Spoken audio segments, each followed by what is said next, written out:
y'all.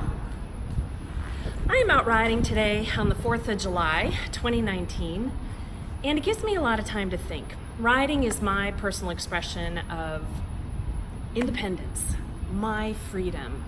And while I'm thinking, I remembered something that I wrote several years ago, and I shared it in my social networks today, and I just wanted to kind of share my thoughts with you now. Because I wrote these words back in 2015 in response to the public outcry about Texit at the time. Some people were talking about secession, they were debating it, and some people came out and called it treasonous. And in the manner of all anonymous keyboard warriors everywhere, they insisted that such language needed to be squelched, and that those speaking such treasonous words or thinking such free thoughts ought to be punished, even harmed. It grieved me then, as it still does to this day, to see how the fiery language of liberty has been lost, and how Americans in general have totally succumbed to governmental tyranny and will stop at nothing to make sure that I do too. Machiavelli once said that it is just as difficult and dangerous to try and free a people who want to remain servile as it is to enslave a people who wish to remain free. With that dichotomy in mind, I went ahead and I republished my thoughts, knowing that those who are already enslaved in their minds will not recognize the true language of liberty, and they'll lash out at that which they do not know or that which makes them uncomfortable. After all, freedom is a very uncomfortable, risky place to be that requires hard work, effort, fortitude, and bravery to maintain. The land of the free, the home of the brave. So imagine, freedom offends? On the other hand, my words will resonate on a visceral level with those few remaining freeborn men and women who wish to remain free. So this is what I talked about years ago. Secession is treason. It's un-American to even discuss it. Is independence un-American? No, because it's exactly the opposite. What do you think we celebrate on the 4th of July, Independence Day, every year? The greatest secession of them all. So reread the Declaration of Independence, and you won't have to go far because I'm going to include some of the text, that rebellious demand for liberty, as I'm talking to you today. Remind yourself of what those original signers and the 3% fought for, because it was the principle of liberty for which they pledged their lives, their fortunes, and their sacred honor. The definition of secede is to withdraw formally from membership in a federal union, an alliance, or a political or religious organization. To not be able to voluntarily withdraw membership is to be a subject, a slave. The founders and 3%ers would never have fought and died for such a self-imposed bondage. The other thing I heard is that secession is unconstitutional. You mean like the entire bloated apparatus of centralized federal government is actually, in reality and practice, unlawful and unconstitutional? You mean like that? Because in truth, the entire Constitution is based upon the precept of government of, by, and for the people. The government exists to serve our will, not the politicians, not the elite, not itself. It is a servant of the free, independent, and sovereign states, and thus are subject to them, not the other way around. All political power is inherent in the people. Amendment 9 of our Constitution says, "The enumeration in the Constitution of certain rights shall not be construed to deny or disparage others retained by the people." And that is followed by Amendment 10 that says the powers not delegated to the United States by the Constitution, nor prohibited by it to the states, are reserved to the states respectively or to the people. Capital P, people. So would you be one to claim that you know more about the Constitution and its original intent than James Madison, the father of the Constitution? Consider his words. "Given these facts, Secession is equally allowable, since this principle too can appeal to the original sovereignty of the peoples of the states. What's more, since no power to prevent secession was ever delegated to Congress, and since secession is not prohibited to the states, it remains a reserved right to the states under the 10th Amendment. The resolution, and that's of 1798, of the General Assembly of Virginia relates to those great and extraordinary cases in which all the forms of the Constitution may prove ineffectual against infractions dangerous to the essential right of the parties to it. That was James Madison in the Virginia Report of 1800.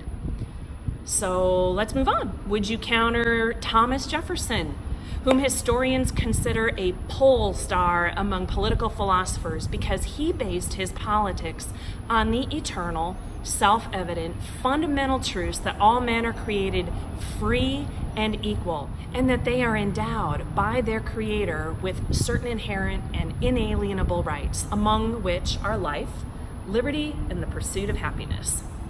Jefferson believed that states have a right to leave the Union. In a letter to William B. Giles on December 26, 1825, Jefferson addressed the issue after participating in the fight over separation from England, the rise of a new nation, and the tribulations it faced in its first decades. He wrote that states should separate from our companions only when the sole alternatives left are the dissolution of our union with them or submission to a government without limitations of powers. Let me parse that down. States should separate from our companions, other states, other sovereign states, when the sole alternatives left are the dissolution of the Union or submission to a centralized federal government without limitations of powers. He continued, between these two evils, when we must make a choice, there can be no hesitation. So when the choice is dissolve the Union or secede, you secede.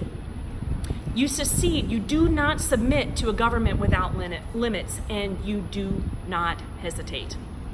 Furthermore, the federal government was never meant to usurp the political power of each sovereign state, nor that of the people. You can refer to the 9th and 10th Amendments that I just told you. And yet today it most certainly has in ways our founding fathers would have revolted against long ago. To quote a friend of mine, Jeff Siddiqui, the federal government has refused both to perform its duties to the states and to honor the limitations placed on it by the states when they created an administrative authority with very limited enumerated powers to serve them by ratifying the Constitution. A creation is never more powerful than its creator.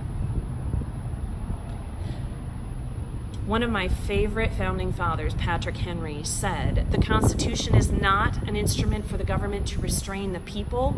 It is an instrument for the people to restrain the government, lest it come to dominate our lives and interests." Independence is entirely constitutional, as guaranteed in our own Texas state constitution.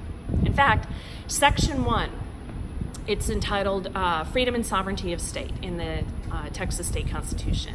It says, Texas is a free and independent state subject only to the Constitution of the United States and the maintenance of our free institutions and here's the kicker, the perpetuity of the Union depend upon the preservation of the rights of local self-government, unimpaired to all the states. That's a direct reference to the 10th Amendment that I just quoted to you before.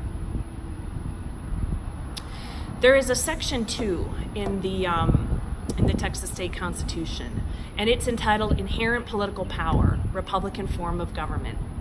And it says, and I quote, "All political powers inherent in the people and all free governments are founded on their authority and instituted for their benefit. The faith of the people of Texas stands pledged to the preservation of a Republican form of government and, subject to this limitation only, they have at all times the inalienable right to alter, reform, or abolish their government in such manner as they may think expedient. That's pretty cut and dry, my friends, fellow patriots.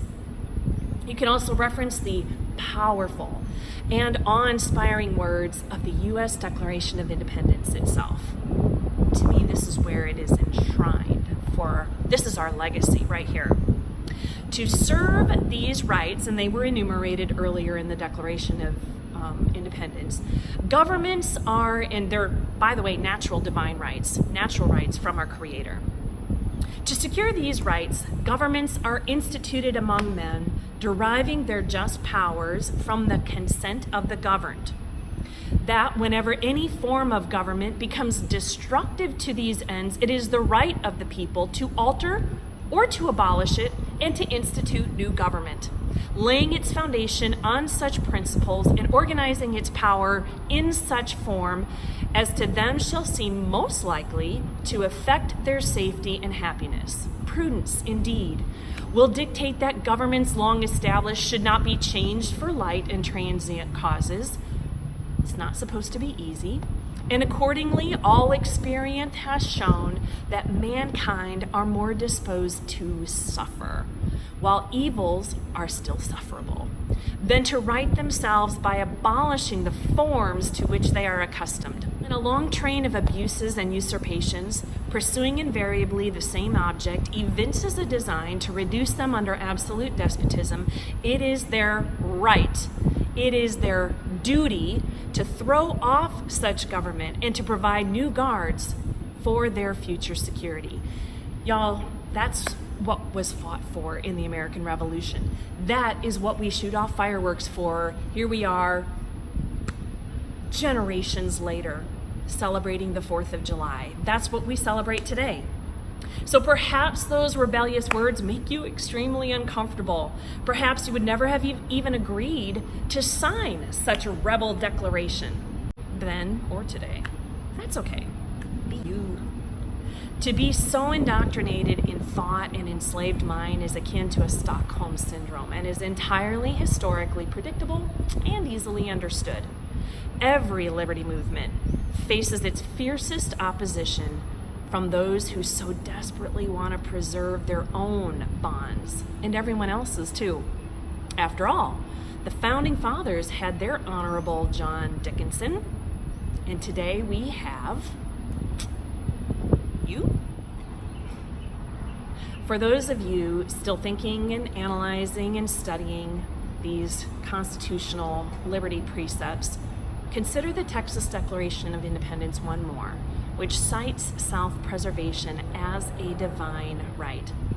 When a government has ceased, and I quote, to protect the lives, liberty, and property of the people from whom its legitimate powers are derived, and for the advancement of whose happiness it was instituted, and so far from being a guarantee for the enjoyment of those inestimable and inalienable rights, becomes an instrument in the hands of evil rulers for their oppression.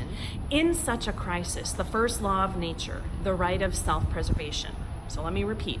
The first law of nature, the right of self-preservation, the inherent and inalienable rights of the people to appeal to first principles and take their political affairs into their own hands in extreme cases, enjoins it as a right towards themselves and a sacred obligation to their posterity. That's us. That's us. We are the posterity. And it follows. What is our responsibility as the posterity of these precepts? To abolish such government and create another in its stead, calculated to rescue them from impending dangers and to secure their future welfare and happiness. The necessity of self-preservation, therefore, now decrees our eternal political separation. Political separation, aka secession. This was in the Texas Declaration of Independence. So take your pick. It's all the same language, that of liberty, which too many have forgotten and most never even knew. The right of self-determination and self-governance is the foundation of the former Republic of Texas and the former United States of America. The sovereign United States of America, not the conglomerate that we have now. Both have passed away, but may still yet be reborn in a spirit of liberty, but only by those who retain the spirit of rebellion bequeathed to us by our founding fathers of both Texas and the United States. Don't make the mistake, y'all, of accusing liberty-loving patriots of being treasonous. That makes you a Tory, and you would have been accusing the founding fathers of the same. And that, my friends, would have placed you then and now on the wrong side of history. So never make the mistake of believing that liberty is forbidden in the Constitution, because it is not. So I'm going to quote to you some words from Samuel Adams. He said, "If you love wealth better than liberty, the tranquility of servitude better than the animating contest of freedom, go home from us in peace. We ask not your counsel nor your arms. Crouch down and lick the hands which feed you. May your chains set lightly upon you, and may posterity forget that you were our countrymen." Oh, you guys, the language of liberty, it can be harsh. I can see how it could hurt feelings out there. Let's remember something. Every single one of our founding fathers was a traitor to the crown. They all committed treason according to the oppressive monarchy. So what would our founding fathers do? They would free themselves from tyranny. And that, my friends, is our legacy. That's what I celebrate on the 4th of July.